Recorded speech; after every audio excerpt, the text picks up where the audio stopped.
This is educational, not trading or investment advice, okay? This is entertainment, mainly educational. Future stocks, bond trading of any kind involves substantial risk. You may lose everything you have.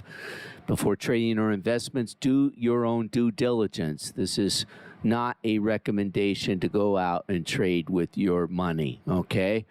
If you do so, you're on your own. If you're watching or listening to this video, you are agreeing to these terms. Okay, let's get to it. Welcome. Thanks for stopping by on Digital Micro. You're on the Digital Micro Trading Journal channel, day trading for an ROI payout. Just my trade journal market analysis. This is rule-based price action trading, ES price action, Monday, January 22, 24. So these are the levels I'm going to cover. We do have a news catalyst at 10 a.m. Eastern. Daily affirmation, I see it, understand. Rigid discipline and rules, flexible and outcome expectations. Independent thinker, impeccable risk manager, precision-based trader, responsible business manager. This is a daily naked chart, no annotations. 3 of them. On the far left, Nasdaq, and on the middle, S&P 500. And we've got, of course, the S&P hit headlines with a multi-year all-time high from previous week here, and we've got carryover from the PM high into Monday here, early AM hours. And look at this, it is even higher still. The dollar, meanwhile, did go low, but it didn't go to all-time low, so it's not a proportionate inverse relationship. And what I'm looking for is this candle body not to close below the wick of the prior 2 candles back. So that would be Thursday. So that's a real important level because it has to do with the consequent encroachment on a daily fair value gap. But I'm, again, just looking for the dollar to stabilize the descent here, and we have not really done that. We are still descending with a lower from the last 3 days, so I'll be watching that. Okay, let's get to the levels on the ES S&P 500. Next chart. Okay, this is a weekly chart. Before I go to the 15-minute benchmark, I want to just point out the blue line, the 9 EMA. And if you look closely, we have had error for, this is going on 11 weeks. So the current reading is 4769.73, and if we don't touch the blue line, then basically that's really not happened. I went back 5 years. So the 5-year of not touching for 11-week candle bars, the 9 EMA is a significant event in my book. I've got a mild retrace recalibration expectation to happen in the next 2 to 3 weeks of at least going down to maybe the 4820s. That is my expectation, but definitely this week it doesn't have to happen for sure. And I just want to note this is really the longest we've had a run of no touch on the weekly. Next chart. Here we are, 15-minute ES.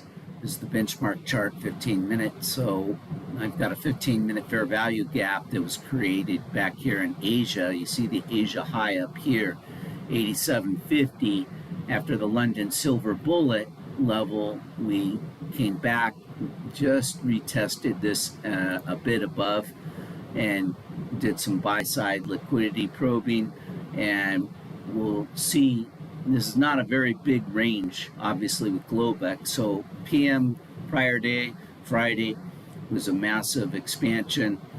We created this PM high, 48.7425.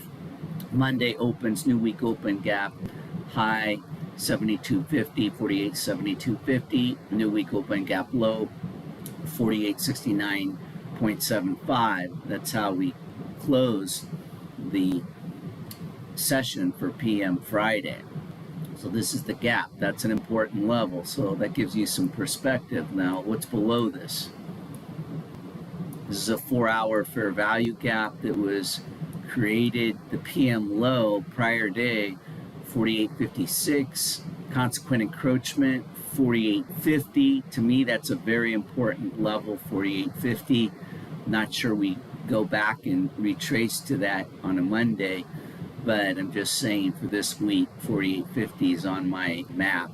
And then below that, I'm still keeping on my chart the open range gap from Thursday close to Friday open. We never repriced this all the way. And then this tan line here is obviously, for me, a terminus level at 48.1575. The January 19th Friday RTH open is 48.22. So if I was going to fade, I'd be right above here as my target. So that is the levels that I'm interested in seeing. And again, blowing this back up, you can see we're in a very tight consolidation range for all of Globex, and we're about to enter the key time zones for New York AM kill zone and then the AM session. Again, keep in mind we've got the 10 a.m. Eastern Standard Time AM catalyst for the news. Do we have enough juice to go to the 4900? So that's the levels. These are what I'm going to focus on, and just keep in mind that the line in the sand here is going to definitely be for this week. The over-under is January 22 new week open gap for Monday. We'll wait to see as many bulls get in this boat and overload it as possible, and then we'll see if the rug pull happens late January or early February. So going to be in mode of sitting on hands, patience, and just observing the levels today. Tuesday, I'll be back with the video. Thanks so much to the OG subscribers, and welcome all 2024 subscribers. Appreciate your support. Aloha.